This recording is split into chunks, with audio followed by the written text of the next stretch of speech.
Okay, now in this module, we're going to talk about rootstocks and dwarf citrus. Now, we've mentioned many times during the previous modules about grafting and grafted trees, and citrus trees are grafted, which ones are and which ones aren't. So in this module, we want to get into a little more detail about rootstocks and about dwarf citrus trees to give you a little bit of a background, so when you're making choices and decisions, you're more knowledgeable about what is going on. So, now we mentioned grafting before, as I said, and virtually all citrus is grafted. There are a couple varieties that we talked about earlier, the orange frost and Arctic frost. Those are fairly new varieties. Right now those are being grown and produced by cuttings. They may eventually be grafted as well once they do some more studies on rootstocks and rootstock compatibility with the site. So why grafting? Why do we graft citrus trees? Why do we graft a lot of our fruit trees and nut trees? Well, there are three main reasons. One is for variety dependability. Anytime you have trees doing sexual propagation, this is when you have a flower that gets pollinated, fertilized, produce seed, well, you got a mixing of genes. And so the seed from that might not always be true to form to what the parent is. So in that case, you might get something different. But if you're doing asexual propagation, which is grafting is a form of asexual propagation, then you know that because what you're actually doing is cloning the tree, then you're going to get the same thing that you started with. It's very reliable, very dependable, that when you start with a Washington navel, you're going to get a Washington navel. When you start with an Awari Satsuma, you're going to get an Awari Satsuma. If you go through sexual reproduction, it's not a guarantee. So variety dependability is one reason for grafting. The second reason for grafting is for disease resistance and a strong root system. A lot of the soil-borne pathogens, and even some that are not soil-borne but are airborne, the varieties that we grow for fruit are more susceptible to those than some of the other varieties of citrus or citrus-type trees that are grown. Well, what we can do is take the root system from a really strong disease-resistant tree that has a vigorous, massive root system so it can resist drought more, it can find the nutrients in the soil better, and we move the top to it, or the scion, onto that root system. Therefore, the whole tree then becomes more disease-resistant and has a stronger root system. That's the second reason for grafting.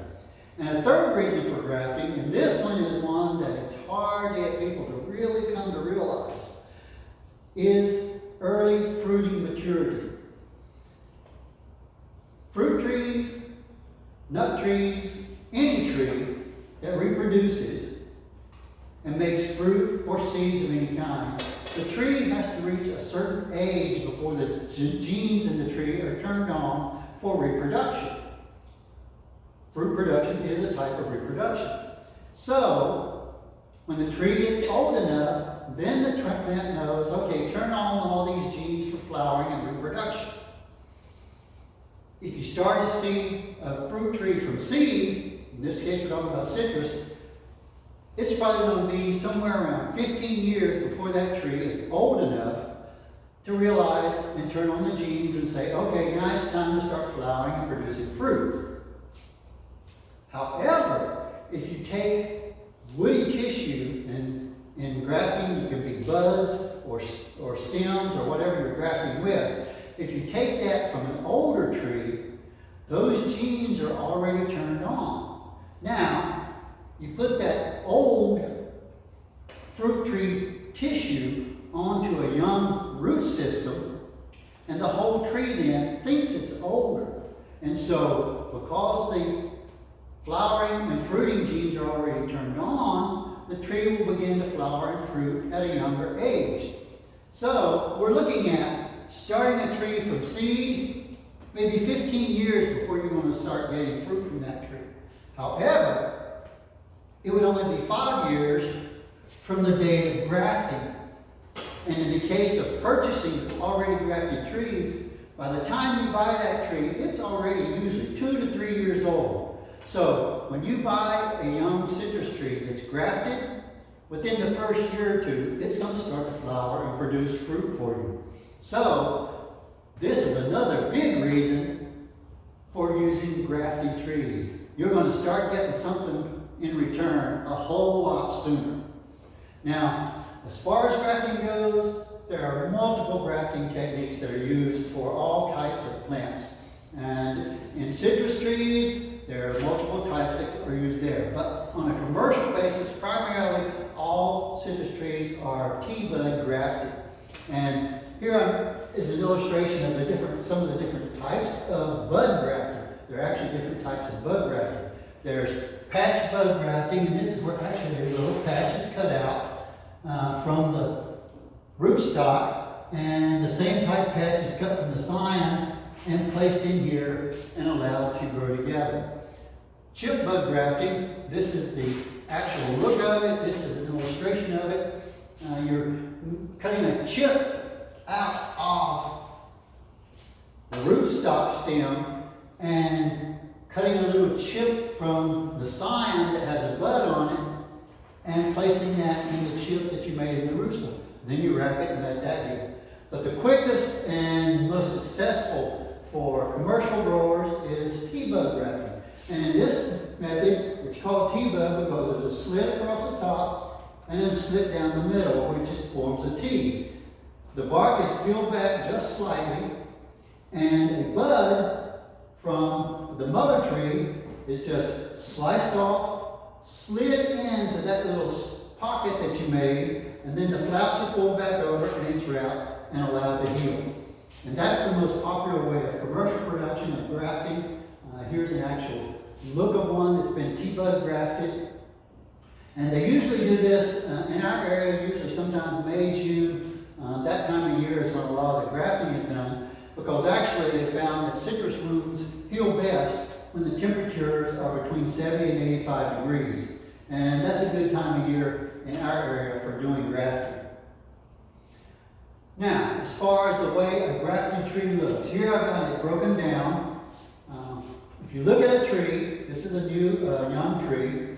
This top portion here, this is the scion or the variety that you want to get the fruit from. The bottom portion here, this is the rootstock. This is the one that gives it disease resistance, gives it some cold resistance, and actually can improve the quality of the fruit depending on which rootstock you use. And right here, this is an important section for you to know about on your citrus tree that you're growing in your backyard. This is actually the graft union. This line right here, inside this circle, and it's easy to see on all grafted trees, especially when they're young, and even as they get older. This is the graft union. Now, why is that so important? Well, you never want to plant a tree below the graft union, deeper than the graft union. As Chris had mentioned when he talked about planting a tree, he'll tell you about the fact that you need to plant the tree about at the same level it is in the container. Well, you don't want to bury the graft union. Another reason that's important is because, see these suckers here? These little suckers and limbs growing from this young tree? These are all rootstock suckers. How do I know they're rootstock suckers? Because they're growing below the graft union. This is the part of the plant that you only want the root system. So as soon as you see any stems or anything coming up below the graft union, break it off, get rid of it. Because in many cases, these will actually grow faster than your scion. And so you don't want them taking energy that your plant needs to produce the scion part. So get rid of these right away. Anything below the graft union. So that's why it's really important for you to recognize and know where your graft union is. Now, as far as the rootstock is, like I said, it can give the plants tolerance to many different stresses, unfavorable soil conditions. Strong rootstock gives the tree better growing under these unfavorable soil conditions. They're more resistant to soil-borne pests and diseases, and they're more cold tolerant. So these are characteristics that the rootstock can impart to the entire tree. And the rootstock, the choice of rootstock, can also influence the size of the tree, the fruit quality, the size of the fruit, and the yield. off of your citrus tree. Now, rootstocks are usually grown from seed, and as I said, that's a type of sexual reproduction, but there's some funky stuff going on with citrus. If you want, you can check out what this is all about, but essentially citrus is, they're polyembryonic, and it produces ucellular embryos. Ucellular embryos are essentially little seeds or little trees that are growing from the tissue surrounding the fertilized egg. And so these are essentially clones of the rootstock. And so that's why you can produce those from seed. And with citrus rootstock, there are several popular rootstocks. One that's been used since, as you see here, 1178 or even earlier. That lets you know how long grafting has been utilized to improve the quality of fruit trees. But the trifoliate orange, it used to be called Poncirus trifoliata. Now it's been labeled and scientifically known as Citrus trifoliata. It's one of the original citrus rootstocks. Like I said, it's been used since 1178 or earlier. Since its discovery, there are also hundreds of hybrid varieties of rootstock that have been developed using the trifoliate orange. One of the more popular ones for quite a few years was Swingle. It was developed in the 1940s. It's primarily used for grapefruit, and it's a cross between the Duncan grapefruit and the trifoliate orange. One that's really used a lot nowadays are the citrange. Now, if you talk to a grower, a lot of times they'll say they're using citrange rootstock, but there are actually multiple selections of rootstock that have citrange. Some of them have a number like 1632 citrange, or a name like bitter citrange or something like that. But essentially, a citrange rootstock is a cross between the trifoliate orange up here and a sweet orange of some type. And there are multiple selections of citrange that have been around since the 1930s. That's when it's first developed. One that's used a lot with lemons and limes nowadays is the bitter C22 citrandarin. And this is actually a cross between a Citrus sunki, which is a type of Asian citrus tree, and the Swingle rootstock. So they took Swingle, crossed it with another citrus species, and came up with the bitter C22, which is used a lot nowadays. And it came into use around 2009. And if you actually check out the Florida Citrus Rootstock Selection Guide, the 4th edition, that's one that growers, commercial tree producers, the selection guide that they use when they're deciding which citrus rootstocks they're going to use for their production. There are actually 47 different rootstocks that are currently available for use.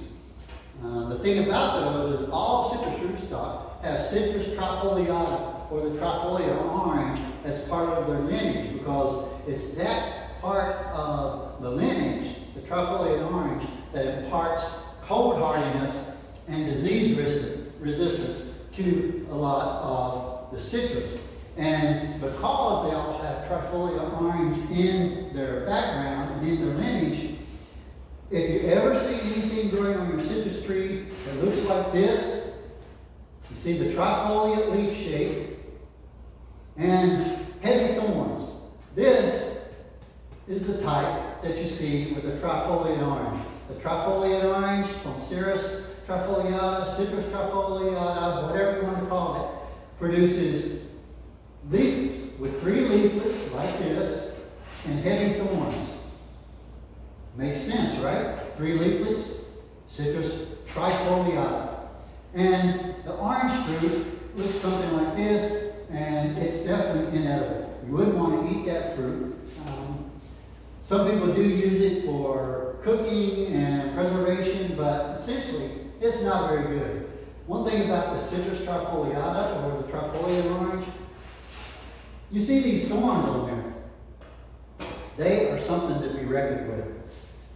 Citrus trifoliata, or the trifoliate orange, is actually grown just for itself in some regions. It's not as popular now as it used to be, but areas in California, they used to plant hedges of the trifoliate orange, and that was actually better fencing than barbed wire fence or any other type of fencing, because these thorns are so formidable that cows won't go through them, deer won't go through them. There's virtually nothing that will go through a hedgerow of trifoliate orange. Now, dwarf citrus. We mentioned that several times. That's mentioned when we talk about growing citrus in containers. That's one of the better selections for growing citrus in containers. But dwarf citrus is dwarf, not because of the sign, but because of the rootstock. And one important thing to remember is that dwarf is a relative term. So, it simply means that this, if we have a dwarf orange tree, a dwarf navel, that simply means that this navel tree is smaller than a standard navel tree. Now, as we talked about with some of the other varieties and types that you saw, if we were talking about a dwarf pomelo, if it's 20 feet tall, 25 feet tall, that would be a dwarf because the pomelo itself can get up to 50 feet tall. Now, if we're talking about a dwarf orange tree, that would be somewhere in the 10 to 15 foot range for a lot of them because the mature tree would get 20 to 25 feet tall. Now, if we're talking about a dwarf lemon tree, then we're looking at more around the 6 to 8 foot range because a mature standard lemon tree is around 10 to 15 feet tall. So remember, dwarf is a relative term. It only means that it's smaller than the original. And all dwarf citrus trees utilize a selection of the citrus trifoliata called flying dragon, or hybrids of that one. Now, currently, I know of only one rootstock that's used for making dwarf citrus. It's called the flying dragon, and it's this rootstock that makes the tree a dwarf. It's not the sign. The flying dragon, it was introduced to the U.S. in 1915, and it's been grown for centuries in Japan and China as an ornamental. It's even grown in the U.S. as an ornamental. You can order plants online of just flying dragon citrus. If you want to grow just as an ornamental or as a conversation piece, because if you got something like this growing in a pot or in your yard, it's definitely going to generate a lot of conversation. This is what the flying dragon looks like on its own. Has the trifoliate leaf appearance, as you see here, but look at all this stuff. I mean, this is really artistic the way it grows. That's what flying dragon looks like when it's growing on. Used as a rootstock, it makes dwarf citrus. And currently, in the greater New Orleans area and in Louisiana in general, the dwarf that is available commercially, that's not too hard to find, you can get dwarf Awari satsumas, dwarf brown select satsumas, dwarf Washington navels, and dwarf Meyer lemons. So, if you're going to grow citrus in a container and you can find the dwarf, that's a better choice. If you have a lot of small space in your yard and you want to grow a citrus tree, if you can get the dwarf variety, that's a little easier to control as far as size and the pruning.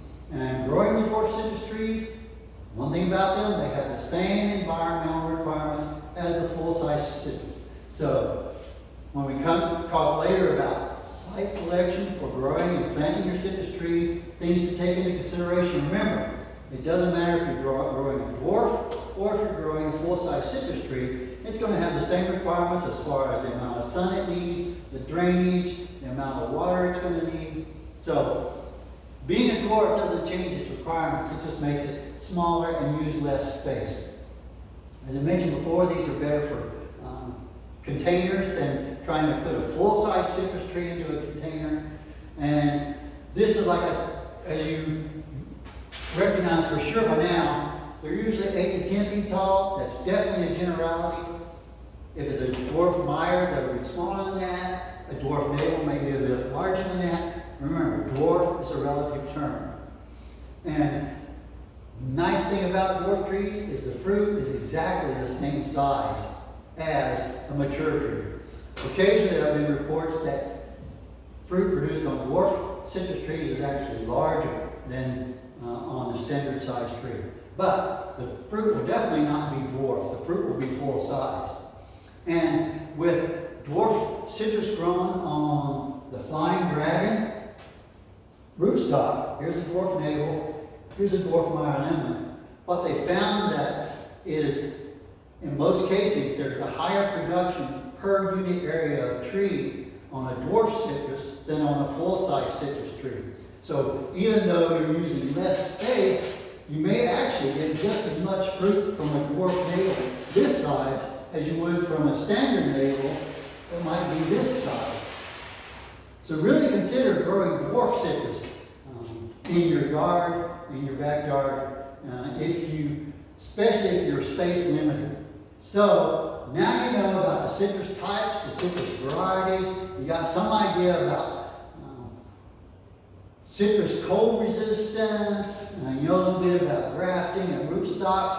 So now you can decide, is growing citrus in the backyard something I want to do? If the answer is yes, then you're going to love the following modules, because now we're going to talk about selecting your citrus tree, planting your citrus tree, and then some things that you may encounter with your citrus tree, such as diseases, insects, abiotic disorders.